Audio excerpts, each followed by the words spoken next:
राधे राधे आप सभी को। आज कार्तिक महात्म का अंतिम दिन, तो कीर्तन थोड़ा सा। श्रीमान राधे राधे राधे बरसाने वाली राधे, राधे राधे राधे बरसाने वाली राधे। हरि ओम हरि ओम, हरि हरि बोल श्री नारायण नारायण हरि श्रीमन नारायण हरि हरि हरि हरि श्रीमन हरि श्रीमन नारायण नारायण हरि हरि। आज कार्तिक का महीने का आखिरी दिन, तो आखिरी अध्याय मैं आपको सुनाती हूँ। अभी आप मैं बीच में सुना नहीं पाई, इस वीडियो नहीं डाल पाई, लेकिन मेरे लाइव पे पूरी की पूरी ये कार्तिक महात्म है। आप वहाँ जाके भी आप सुन सकते हैं अगर आपको सुनना हो तो। टाइम नहीं मिला था, कुछ थोड़ा बहुत ऐसे इधर उधर जाना पड़ गया था, इसलिए मैंने नहीं डाल पाया। तो आप उस पर जाकर सुन सकते हैं। अब मैं आखिरी है तो मैं भी डाल रही हूँ। मैं दीपदान का भी, वैकुंठ चौदस के सारे ही लाइव पर डाले हुए आप देख सकते हैं उस पर। अभी देखिए 35वां अध्याय है। क्या कह रहे हैं? शौनक जी पूछने लगे कि दूसरे का दिया हुआ पुण्य, जो कोई दूसरा पुण्य देता है, दिया हुआ पुण्य मिलता है या बिना दिए हुए मिलता है? सूत जी कहने लगे कि बिना दिए हुए भी मनुष्य का पाप और पुण्य दोनों मिलते हैं। सतयुग में एक के पाप और पुण्य कर्म करने से सारे देश को पाप और पुण्य लगते थे। कब?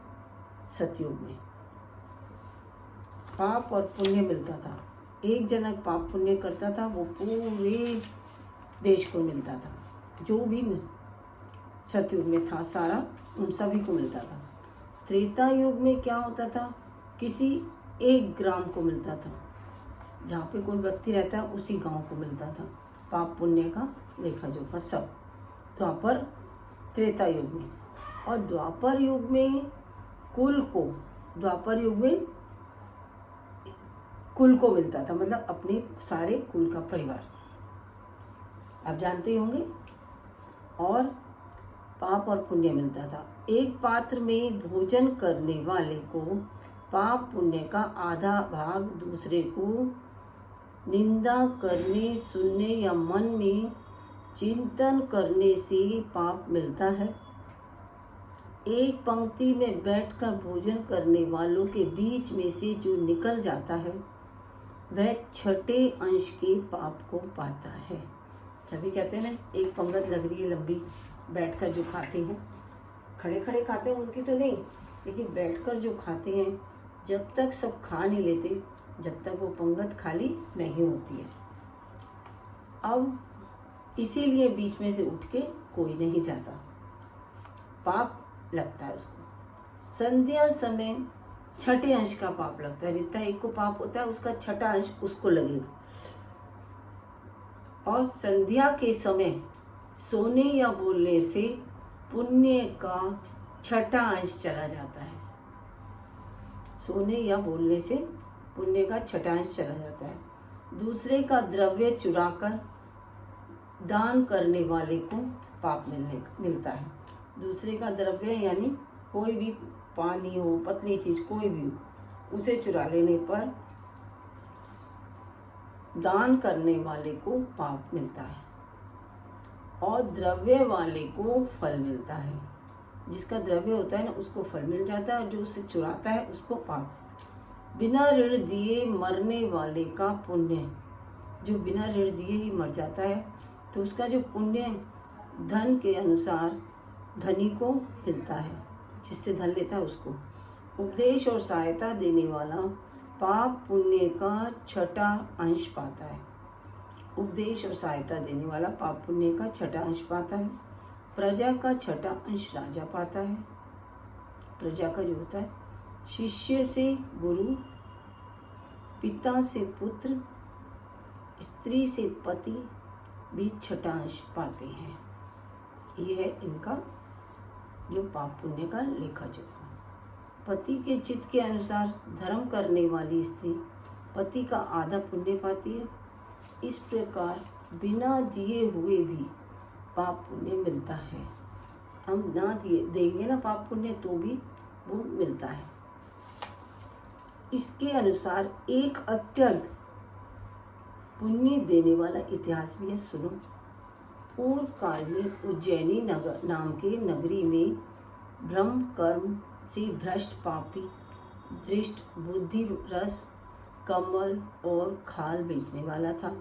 झूठा जुआ खेलने वाला, मदिरा पीने वाला, वैश्यावृत्ति में गामी धनेश्वर ब्राह्मण रहता था। वो ब्राह्मण था कहने को। वह क्या करता था, क्रय विक्रय के लिए देश विदेश देश देश घूमता रहता था। और महेशपति में घूमता फिरता रहता था इस कामों को। लेकिन एक बार घूमता फिरता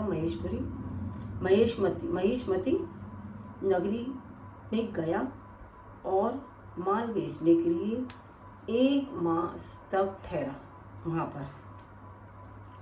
एक दिन नर्मदा नदी के तट पर उसने क्या करा देखा, यज्ञ और देव पूजन करने वाले ब्राह्मणों को देखा।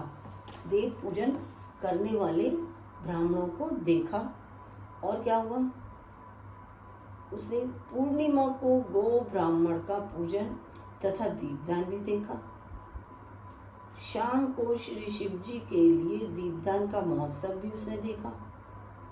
और क्या देखा, इस पूर्णिमा को, यानी वो पूर्णिमा कौन सी थी, कार्तिक माह की पूर्णिमा थी। इस पूर्णिमा का दान हवन जय करने वाले अक्षय फल को प्राप्त होती है। महादेव जी और विष्णु में जो कोई अंतर मानते हैं उनकी पुण्य क्रिया निष्फल हो जाती है। जो विष्णु भगवान और महादेव जी में अंतर मानते हैं ना, उनकी जितनी भी पुण्य की क्रियाएं हैं, पुण्य जो है सारे नष्ट हो जाते हैं, निष्फल हो जाते हैं। धनेश्वर यह सब उत्सव देखता रहा। उसी रात्रि को उसे क्या हुआ, ये सब सारे दिन वो देखता रहा। उसी रात्रि को उसे क्या हुआ, एक सांप ने काट लिया। तब कुछ मनुष्य ने उसके मुख से क्या किया, मुख में तुलसी दल डाला और नर्मदा का जल, थोड़ा सा कहते ना मरते आदमी के मुंह में तुलसी दल और गंगा जल डालते हैं, वही उसके मुंह में डाला। इसके बाद मृत्यु को प्राप्त हो गया। तब यमराज के दूत उसको पाश में बांधकर मारते हुए यमपुरी को ले आए। लेगा चित्रगुप्त ने उसको क्रोधित दृष्टि से देखकर यमराज से कहा कि महाराज यह तो घोर पापी है। चित्रगुप्त बोला यह तो बहुत पापी है, इसने आयु पर्यंत कोई पुण्य का कार्य नहीं किया। इसने तो जिंदगी बीत गई लेकिन कोई पुण्य का कार्य ही नहीं किया। और तब यमराज ने क्रोधित होकर अपने दूतों को आज्ञा दी कि इसको क्या करो, मुद्गरों से मार कर कुंभी पाक में ले जाकर खौलते तेल की कढ़ाई में डाल दो। खौलता हुआ तेल और उबलते हुए तेल अत्यंत, अब उसमें क्या हुआ, कढ़ाई में डाल दिया उन्होंने। और जैसे ही उन्होंने उसमें डाला उबलते हुए तेल में, वो तो एकदम ऐसा हो गया जैसे अभी गर्म ही नहीं हुआ हो, यानी बिल्कुल ठंडा शीतल।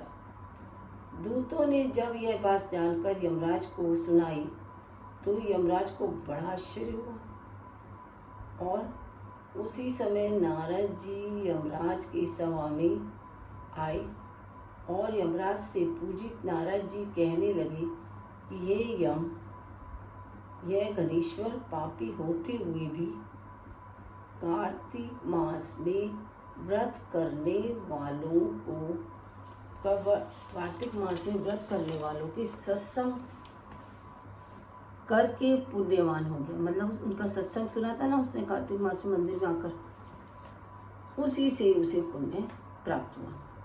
अंत में नर्मदा के जल सहित तुलसी दल भगवान के भक्तों के द्वारा इसके कंठ में छोड़े गए।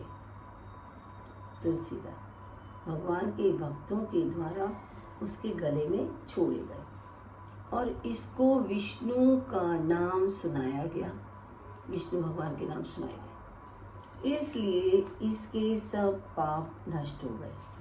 इतना कहकर नारद जी तो ब्रह्मलोक को चले गए और घनेश्वर कुबेर का अनुगामी धन यज्ञ हुआ, जिसके नाम से अयोध्या में भगवान गदाधर ने तीर्थ किया।